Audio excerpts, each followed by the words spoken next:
வணக்கம் இந்தியா. இன்று ஒரு தகவல். நம்மளுடைய பர்சனல் ஃபைனான்ஸ்ல நிறைய விஷயங்கள் சில பேருக்கு தெரியறதில்ல. அதை பத்தி தான் இன்னைக்கு பேச போறோம். அதாவது இது எல்லாமே என்ன, ரூல் பேஸ்டு ஆக்டிவிட்டி. ஒரு டிசிப்ளின்டா உங்க பணத்தை எப்படி நீங்க பெருக்க முடியும், சேமிக்க முடியும் என்பதை பத்தி தான்.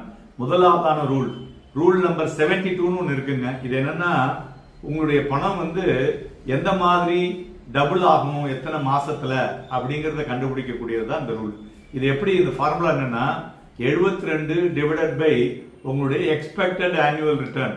அந்த வருஷத்துக்குள்ள டபுள் ஆகும். உதாரணத்துக்கு பாத்தீங்கன்னாக்க, எனக்கு 12% ஆனுவலா கிடைக்கணும், வருஷத்துக்கு 12% கிடைக்கணும் அப்படின்னா, உங்க பணம் எத்தனை வருஷத்துல டபுள் ஆகும்னு பாத்தீங்கன்னா 72 டிவைடட் பை 12 போட்டீங்கன்னா 6 வருஷத்துல டபுள் ஆகும்.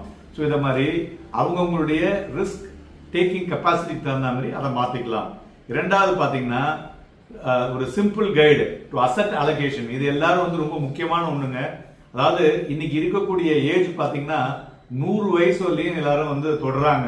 அதனால ஃபார்முலா என்னன்னா 100 மைனஸ் யுவர் ஏஜ். அதுதான் பர்சன்டேஜ் ஆஃப் அலோகேஷன் ஆஃப் ஈக்விட்டின்னு சொல்லுவோம். அதாவது உதாரணத்துக்கு இப்ப ஒரு மனிதனுடைய வயது 30ன்னு வச்சுங்களேன். 100 மைனஸ் 30 70% அவங்க ஈக்விட்டி, டைரக்ட் ஈக்விட்டில பண்ணலாம், மியூச்சுவல் ஃபண்ட்ஸ்ல பண்ணலாம், இடிஎஃப்ல பண்ணலாம். 30% அவங்க டெட்ல பண்ணலாம். ஸோ தட் அவங்களுக்கு என்ன, ஒரு பெட்டர் ரிட்டர்ன் ஒரு 50 வயசு வரும்பொழுது நல்ல ரிட்டர்ன் அவங்களால எடுக்க முடியும். அடுத்தது 50 30 20 ரூல்னு ஒன்று இருக்குங்க. இது ஒரு கிளீன் எஃபெக்டிவ் பட்ஜெட் ஃப்ரேம் ஒர்க்னே சொல்லலாம். அது என்னன்னாக்க, நிறைய பேர் ஸ்ட்ரகிள் வித் பட்ஜெட்டிங். பணத்தை எப்படி பட்ஜெட் பண்ணணும், எப்படி செலவு செய்யணும் அப்படிங்கிறதுல கஷ்டமா இருக்கும். இந்த ரூல் சிம்பிளிஃபை பண்ணுது. 50% உங்களுடைய need based activities like rent, grocery, bill, transport இதெல்லாம் இருக்கணும். 50% தான் பண்ணணும். 30% உங்களுடைய லைஃப் ஸ்டைலுக்கு plus shopping, entertainment. 20% savings and investments, இதுக்கு போக வேண்டும். இந்த 20% 1ஆம் தேதியோ 5ஆம் தேதிக்குள்ள நீங்க அதை கரெக்டா அது மாதிரி பண்ண வேண்டும். அடுத்தது ஃபர்ஸ்ட் வீக் ரூல். அதுதான் pay yourself before you pay அப்படின்னு சொல்லுவாங்க. அதில் பண்ண வேண்டியது. 6வது எமர்ஜென்சி ஃபண்ட் ரூல்.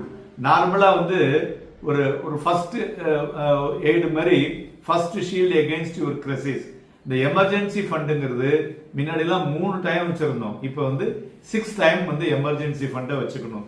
ஸோ இந்த மாதிரி ஒவ்வொன்றுத்துக்கும் அந்த மாதிரி term insurance 20 times of your life savings. ஒரு வருஷத்துக்கு உங்களுடைய இன்கம் 10 லட்சம்னா 20 டைம்ஸ் 2 crore நீங்க டேர்ம் இன்சூரன்ஸ் வச்சுக்கணும். உங்களுடைய பணம் அப்பதான் பல மடங்காக பெருகக்கூடும். நன்றி, வணக்கம்.